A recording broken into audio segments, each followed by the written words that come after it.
தமிழ்நாடு முழுவதும் 10,000 சிறப்பு முகாம்கள். உங்கள் வீடு தேடி வரும் அரசு. உங்களுடன் ஸ்டாலின்.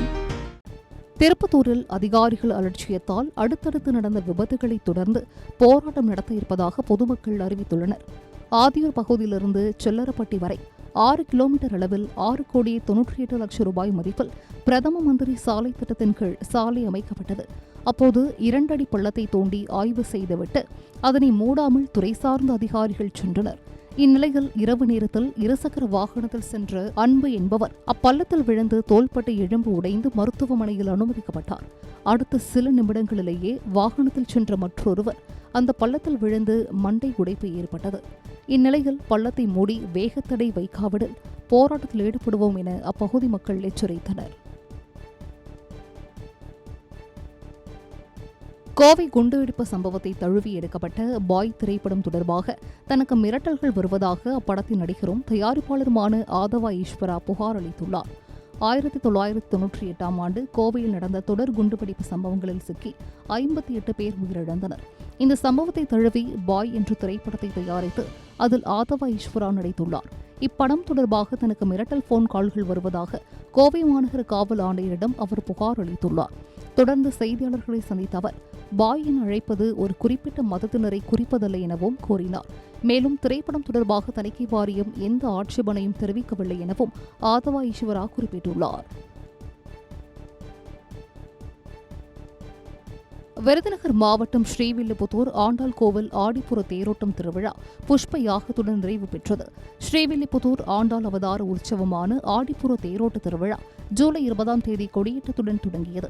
இந்த விழாவில் பெரியாழ்வார் மங்களாசாசனம், 5 கருட சேவை, சயன சேவை, பூப்பள்ளக்கு உள்ளிட்ட உற்சவங்கள் நடைபெற்றது. முக்கிய நிகழ்வான திரு ஆடிப்புற தேரோட்டம் ஜூலை 28ஆம் தேதி வெகு விமர்சையாக நடைபெற்றது. 12ஆம் நாளில் ஆண்டாள் ரெங்கமன்னார் சிறப்பு அலங்காரத்தில் வெள்ளிக்குரட மண்டபத்தில் எழுந்தருளினார். அங்கு யாகம் வளர்த்து சிறப்பு பூஜை செய்யப்பட்ட புஷ்ப யாகத்துடன் ஆடிப்புற தேரோட்ட திருவிழா நிறைவு பெற்றது. திருக்கோவிலூர் அரசு மருத்துவமனையை உடனடியாக திறக்க கோரி மார்க்சிஸ்ட் கம்யூனிஸ்ட் கட்சி சார்பில் கண்டன ஆர்ப்பாட்டம் நடைபெற்றது. கள்ளக்குறிச்சி மாவட்டம் திருக்கோவிலூர் பேருந்து நிலையம் முன்பாக மார்க்சிஸ்ட் கம்யூனிஸ்ட் கட்சி சார்பில் ஆர்ப்பாட்டம் நடந்தது. மருத்துவமனையை திறக்க வலியுறுத்தப்பட்டது. ஆவியூரான் கால்வாய்கள் ஆக்கிரமிப்பு அகற்ற வேண்டும், திருக்கோவிலூர் நகர் பகுதியில் குடியிருப்பு பகுதியிலும் அரசு வழிகாட்டுதலின்படி சிசிடிவி கேமரா பொருத்திட வேண்டும் உள்ளிட்ட கோரிக்கைகள் வலியுறுத்தப்பட்டது. திருக்கோவிலூர் பெரிய ஏரியிலிருந்து தெப்பக்குளத்திற்கு வரும் தண்ணீர் வாய்க்கால் ஆக்கிரமிப்பு செய்தோர் மீது உரிய நடவடிக்கை எடுக்க வேண்டும் எனவும் கோரிக்கை முன்வைக்கப்பட்டது. நீலகிரி மாவட்டம் கோத்தகிரி காக்காசோலி பகுதியில் 1 மாத காலமாக சுற்றித் திரியும் கரடியினால் அப்பகுதி பொதுமக்கள் அச்சமடைந்து உள்ளனர். நீலகிரியில் சமீப காலமாக வனவிலங்குகள் நடமாட்டம் அதிகமாக காணப்படுகிறது. குறிப்பாக கரடி, கருஞ்சுரத்தை, புலி உள்ளிட்ட விலங்குகள் குடியிருப்பு பகுதிக்குள் புகுவதால் அச்சம் காணப்படுகிறது. இந்நிலையில் கோத்தகிரி அருகே உள்ள காக்காசோலி பகுதியில் 1 மாத காலமாக கரடி சுற்றித் திரிவதால் அப்பகுதி பொதுமக்கள் அச்சமடைந்து உள்ளனர். தொடர்ந்து கரடியை கூண்டு வைத்து பிடிக்க வேண்டும் என்று அப்பகுதி பொதுமக்கள் வனப்பகுதிக்கு கோரிக்கை விடுத்துள்ளனர். திருவாரூரில் நடந்த தென்னிந்திய அளவிலான சீனியர் ஆடவர் எழுவர் கால்பந்து போட்டியில் கொய்யா செவன்ஸ் அணி சாம்பியன் பட்டத்தை வென்றது. கூத்தாநல்லூரில் அல்நூர் டிராபிக்கான தென்னிந்திய அளவிலான சீனியர் எழுவர் கால்பந்தாட்ட போட்டிகள் கடந்த 2ஆம் தேதி முதல் நடந்து வருகிறது. இதில் தமிழ்நாடு, கேரளா, கர்நாடகா, ஆந்திரா, தெலுங்கானா மற்றும் புதுச்சேரி உள்ளிட்ட மாநிலங்களில் இருந்து 24 முன்னணி கிளப் அணியினர் பங்கேற்று விளையாடினர். நாக் அவுட் முறையில் இறுதி ஆட்டமானது கூத்தாநல்லூர் அள்ளிக்கேணி விளையாட்டு மைதானத்தில் கொய்யா செவன்ஸ், அஸ்லம் ஸ்போர்ட்ஸ் கிளப் அணிகளுக்கு இடையே நடந்தது.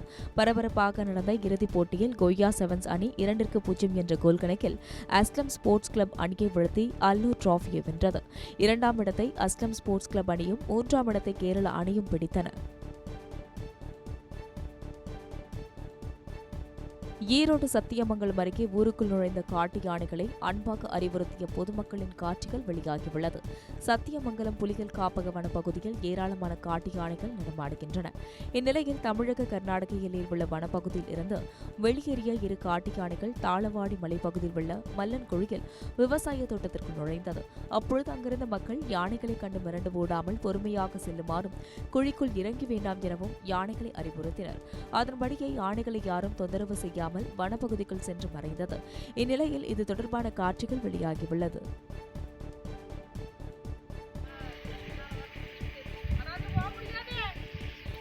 ஏய் ஏய் ஏய் ஏய் வா வா, அதில் இறங்காத, அதில் இறங்காத, இறங்காத. ஏய் வா, இதில் வா, இதில் வா, இதுலேயே வா, இறங்காத, வா வா வா, இதுலேயே போ. போங்க போங்க, இறங்காத போங்க. அதில் எதுக்கு போய் இறங்குற, போ போ. அரியலூர் மாவட்டம் ஜெயங்கொண்டம் அருகே உள்ள அணைக்கரை கொள்ளிடம் ஆற்றில் 2 கரையையும் தொட்டவாறு உபரி நீர் கரை புரண்டு ஓடுகிறது. மேட்டூர் அணையிலிருந்து திறந்து விடப்படும் உபரி நீர் கடந்த 2 தினங்களாக 60 மதகுகள் வழியாக 1 லட்சம் கன அடி நீர் வெளியேற்றப்பட்டு வருகிறது. மதுரை சோழவந்தானில் வயல்களில் நெற்பயிர்களை சேதப்படுத்தும் காட்டுப்பன்றிகளால் தங்கள் வாழ்வாதாரம் பாதிக்கப்படுவதாக விவசாயிகள் வேதனை தெரிவித்துள்ளனர். சோழவந்தான் வடகரை கண்மாய் பகுதியில் சுமார் 1000 ஏக்கரில் நெல், வாழை, தென்னை உள்ளிட்ட பல்வேறு விவசாய பணிகள் நடைபெற்று வருகிறது. தற்பொழுது காற்று பண்டிகள் அட்டகாசத்தால் இப்பகுதியில் விவசாயிகள் கடும் பாதிப்புக்குள்ளாகி வருகின்றனர். நெற்பயிர்களை அதிகம் சேதப்படுத்தும் பன்றிகள் வாழைத் தோட்டங்களில் வாழைக்கன்றுகளின் தூர்ப்பகுதிகளை தோண்டியும் தென்னங்கன்றுகளை பிடுங்கியும் சேதப்படுத்துவதால் காட்டுப்பன்றிகளை கட்டுப்படுத்த அதிகாரிகள் உடனடியாக நடவடிக்கை எடுக்க வேண்டும் என்று விவசாயிகள் கோரிக்கை விடுத்துள்ளனர். திண்டுக்கல்லில் 14 வயதிற்கு உட்பட்ட மாவட்ட அளவிலான ஹாக்கி போட்டியின் போது ஒருவரை ஒருவர் தாக்கிக் கொண்டதில் மாணவர்கள் 3 பேர் காயங்களுடன் மருத்துவமனையில் அனுமதிக்கப்பட்டனர். மாவட்ட அளவில் 14 வயதிற்கு உட்பட்ட பள்ளி மாணவ மாணவிகளுக்கு இடையிலான ஹாக்கி போட்டி நடைபெற்று வருகிறது. திண்டுக்கல் பழைய கரூர் சாலையில் உள்ள தனியார் கல்லூரி மைதானத்தில் பிரான்சிஸ் சேவியர் பள்ளி, தூய மரியன்னை பள்ளிக்கு இடையே போட்டி நடைபெற்றது. இந்நிலையில் பிரான்சிஸ் சேவியர் பள்ளி கோல்கீப்பர் மீது சிலர் கல் எறிந்ததாக கூறப்படுகிறது. தூய மரியாதை பள்ளிக்கு ஆதரவாகவே செயல்பட்ட குற்றம் சாட்டி நடுவர்கள் நவீன்மணி ஆகியோரிடம் சில மாணவர்கள் சண்டையிட்டதாக தெரிகிறது. தொடர்ந்து இரு பள்ளி மாணவர்களிடையே சண்டை முற்றி ஹாக்கி பேட்டால் தாக்கியதில் 3 மாணவர்கள் காயமடைந்து திண்டுக்கல் அரசு மருத்துவக் கல்லூரி மருத்துவமனையில் அனுமதிக்கப்பட்டனர். காரியாபட்டி அரசு மருத்துவமனையில் விருதுநகர் மாவட்ட ஆட்சியர் சுகபுத்ரா திடீர் ஆய்வு மேற்கொண்டார். அப்பொழுது மருத்துவமனையில் வழங்கப்படும் சேவையில் ஏதேனும் குறைகள் உள்ளதா என நோயாளிகளிடம் கேட்டறிந்தார். பின்னர் அரசு மருத்துவமனை வளாகத்தில் 3 கோடி ரூபாய் மதிப்பீட்டில் கட்டப்பட்டு வரும் புதிய கட்டிடப் பணிகளை ஆய்வு செய்தார். தொடர்ந்து மருத்துவமனையில் நோயாளிகளுக்கு வழங்கப்படும் சிகிச்சை முறைகள், மருந்துகளின் இருப்பு, அடிப்படை வசதிகள் குறித்தும் மருத்துவ அதிகாரிகளிடம் ஆட்சியர் கேட்டறிந்தார். அப்பொழுது மருத்துவமனைக்கு மருத்துவ உதவியாளர்கள், தூய்மை பணியாளர்கள் நியமிக்க வேண்டும் என மருத்துவர்கள் கோரிக்கை விடுத்தனர். மதுரை மாவட்டம் மேலூர் அருகே கள்ளழகர் கோவிலில் ஆடிப்பெருந்திருவிழா கொடியேற்றத்துடன் தொடங்கியது.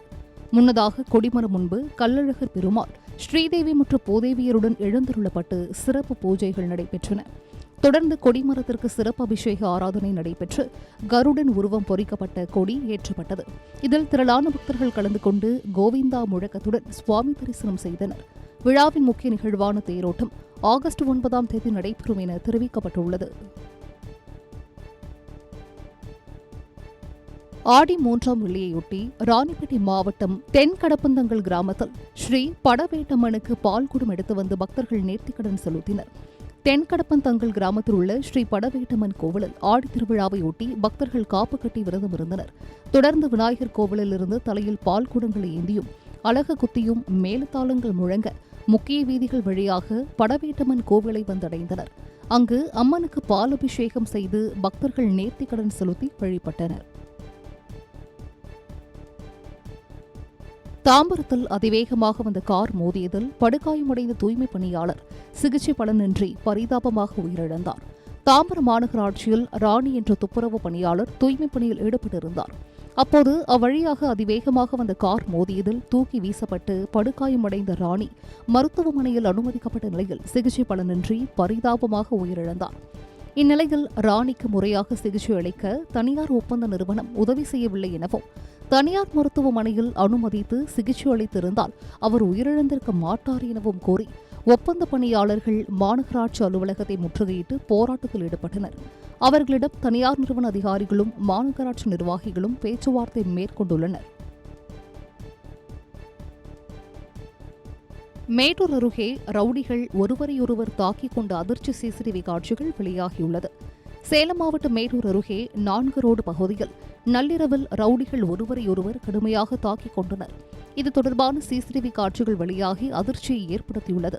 சம்பவம் குறித்து வழக்கு பதிவு செய்யப்படாத நிலையில் ரவுடிகளிடையே மோதல் இன்னும் அதிகரிக்கும் சூழல் இருப்பதாக அஞ்சப்படுகிறது. ஆகஸ்ட் 3ஆம் தேதி ஆடிப்பெருக்கு விழா விமர்சையாக மேட்டூரில் நடைபெறவுள்ளது. இந்நிலையில் மோதல் சம்பவம் குறித்து வழக்கு பதிவு செய்ய வேண்டும் எனவும் சம்பந்தப்பட்ட ரவுடிகளை கைது செய்ய வேண்டும் எனவும் அப்பகுதி மக்கள் கோரிக்கை விடுத்துள்ளனர். சென்னையில் சிறைக்கு அழைத்துச் செல்லப்பட்ட போது ரவுடிகள் போலீசாருக்கு பகிரங்கமாக கொலை மிரட்டல் விடுத்த சம்பவத்தின் வீடியோ வெளியாகியுள்ளது.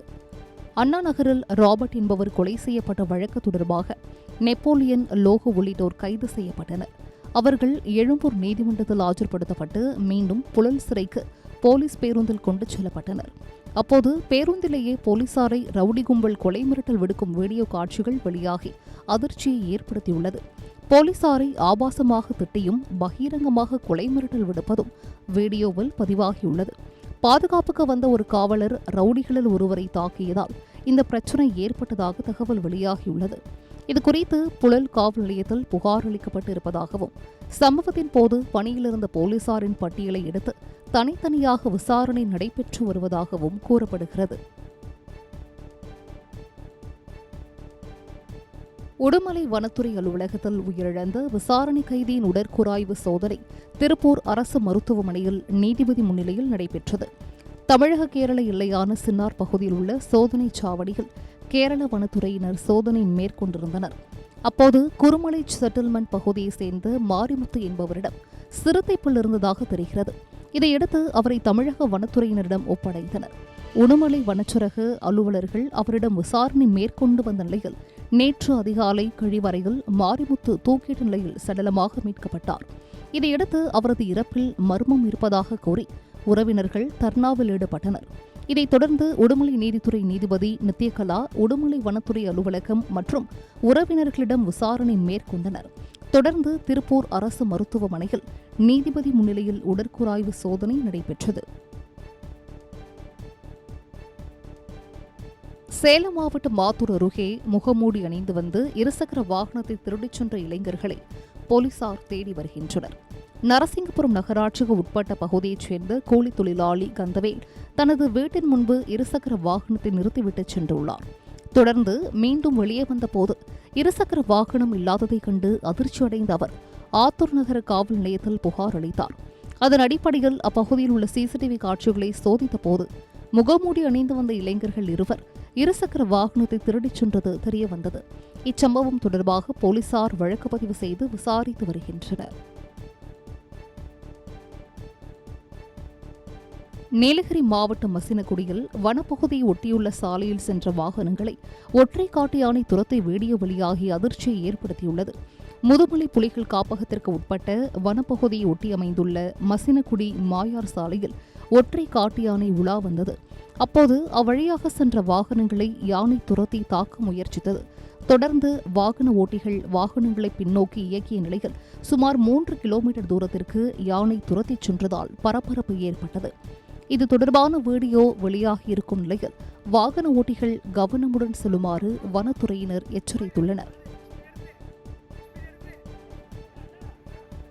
திருச்சியில் சட்டவிரோதமாக தள்ளுவண்டியில் வைத்து மது விற்பனை செய்த இருவரை போலீசார் கைது செய்தனர். சமயபுரம் காவல் நிலைய எல்லைக்குட்பட்ட பகுதிகளில் பட்டப்பகலில் சட்டவிரோதமாக மது விற்பனை செய்யப்படுவதாக புகார் எழுந்தது. அதன் அடிப்படையில் சம்பவ இடத்திற்கு சென்று விசாரணை மேற்கொண்ட போலீசார் புள்ளம்பாடி வாய்க்கால் பகுதியில் மது விற்பனை செய்து கொண்டிருந்த ராபர்ட், முத்தமிழ் செல்வன் ஆகியோரை கைது செய்தனர். அவர்களிடமிருந்து 10 மதுபான பாட்டில்கள் பறிமுதல் செய்யப்பட்டுள்ளது.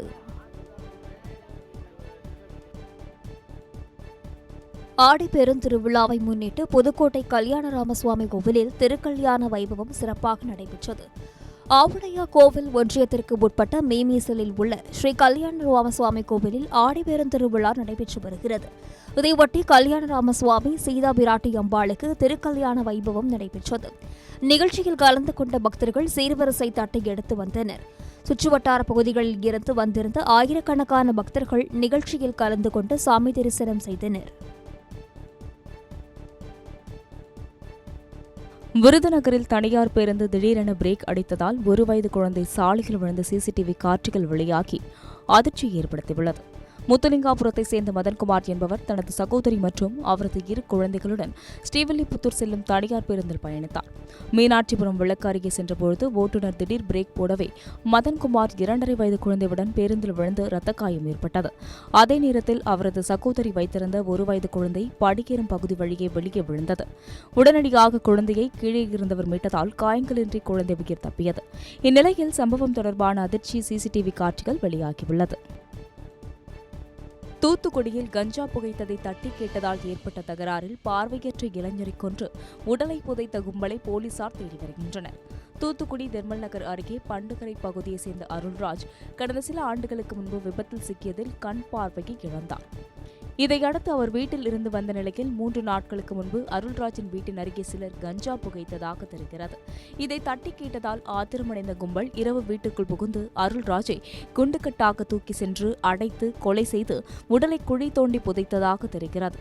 இது தொடர்பாக அளிக்கப்பட்ட புகாரின் பேரில் விசாரணை மேற்கொண்ட போலீசார், வருவாய்த்துறையினர் அருள்ராஜின் உடலை தோண்டி எடுத்து பிரேத பரிசோதனைக்காக தூத்துக்குடி அரசு மருத்துவமனைக்கு கொண்டு சென்றனர். தொடர்ந்து தப்பி ஓடிய கஞ்சா கும்பலை போலீசார் தேடி வருகின்றனர்.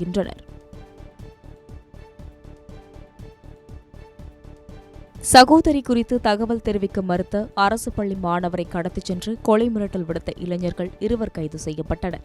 திருவள்ளூர் மாவட்டம் முனிரெட்டி கண்டிகை கிராமத்தைச் சேர்ந்த முகேஷ் பள்ளிப்பட்டு அரசு ஆண்கள் மேல்நிலைப் பள்ளியில் 12ஆம் வகுப்பு படித்து வருகிறார். இந்நிலையில் இருசக்கர வாகனத்தில் இளைஞர்கள் சந்தோஷ் மற்றும் சிம்பு ஆகியோர் முகேஷிடம் அவரது சகோதரி எந்த கல்லூரிக்கு செல்கிறார் என்பது குறித்து விசாரித்தனர். மாணவன் பதில் கூற மறுத்ததால் ஆத்திரமடைந்த இளைஞர்கள் அவரை ஆந்திர மாநிலம் கிருஷ்ணாபுரம் பகுதியில் உள்ள வனப்பகுதிக்கு கடத்திச் சென்றனர்.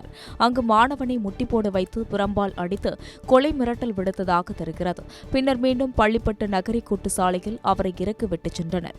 இது தொடர்பாக அளிக்கப்பட்ட புகாரின் பேரில் இளைஞர்கள் 2 போலீசார் கைது செய்தனர்.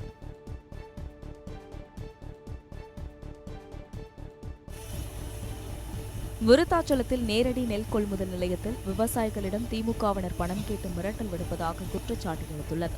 இந்நிலையில் கடலூர் மாவட்டம் இரும்புக்குறிச்சி கிராமத்தில் விற்பனை செய்த நெல் மூட்டைகளுக்கு பணம் கொடுக்காமல் சென்ற விவசாயி விஜயனை திமுகவின் கிழக்கு மாவட்ட துணை செயலாளர் ஞானமுத்து உள்ளிட்ட திமுகவினர் மிரட்டிய ஆடியோ வெளியாகியுள்ளது. நெல் மூட்டை ஒன்றிற்கு 55 ரூபாய் வரை கமிஷன் கேட்பதாகவும் இது தொடர்பாக மாவட்ட நிர்வாகத்தினர் நடவடிக்கை எடுக்காமல் அலட்சியமாக நடந்து கொள்வதாகவும் குற்றம் சாட்டப்படுகிறது. தொடர்ந்து இந்த சம்பவம் தொடர்பாக மாவட்ட நிர்வாகம் உரிய நடவடிக்கை எடுக்க வேண்டும் என விவசாயிகள் கோரிக்கை விடுத்துள்ளனர்.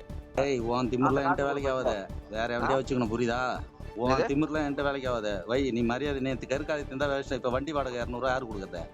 என்ன மயிருக்கு மச்சாத? வண்டி அனுப்ப சொல்லுது பஸ்லங்க. நீ யாரு அதான் சொல்றேன்? என் ஊர்ல ஏத்த நான் வரேன், நீ யாரு அவன் பேசுவான் வைடா போன தர முடியாரா? உன்னால என்ன பண்ண முடியும்? பண்றேன் தர முடியாது. உன்னால என்ன பண்ண முடியும்? பேசுறேன் நான் வந்தேன்னா 4 பேரும் சக்காச்சி கிடைச்சிருவாங்க. சரி. கடலூர் மாவட்டம் விருத்தாச்சலம் அருகே ஆய்விற்கு வந்த மத்திய அரசு குழு மற்றும் வட்டார வளர்ச்சி அதிகாரிகளை கிராம மக்கள் முற்றுகையிட்டதால் பரபரப்பு ஏற்பட்டது.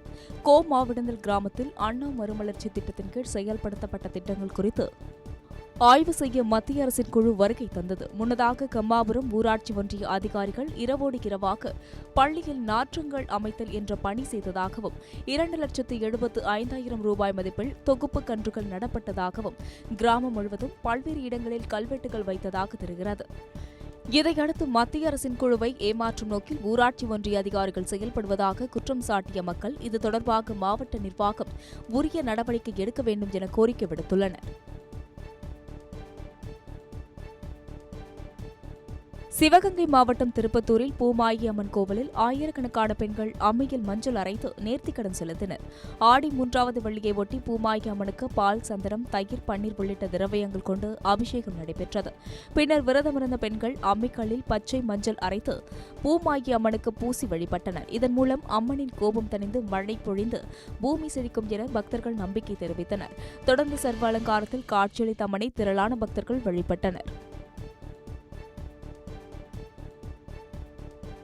கரூர் மாநகராட்சிக்கு உட்பட்ட ராமகிருஷ்ணபுரம் பகுதியில் சாலையில் திடீரென ஏற்பட்ட 10 அடி பள்ளம் குறித்து ஆய்வு செய்து அதிகாரிகள் நடவடிக்கை எடுக்க பொதுமக்கள் கோரிக்கை விடுத்தனர். ராமகிருஷ்ணபுரம் பகுதியில் மருத்துவமனைகள், பள்ளிக்கூடம், உணவுக் கடைகள் அமைந்துள்ளன. போக்குவரத்து நெரிசல் மிகுந்த இப்பகுதியில் சாலையின் நடுவே திடீரென 10 அடி ஆழத்திற்கு பள்ளம் ஏற்பட்டது. இதையடுத்து அப்பகுதியில் பேரிகார்டுகள் வைக்கப்பட்டுள்ள நிலையில் பள்ளம் குறித்து மாநகராட்சி நிர்வாகம் ஆய்வு செய்து சாலையை சீரமைக்க வேண்டும் என பொதுமக்கள் கோரிக்கை விடுத்துள்ளனர்.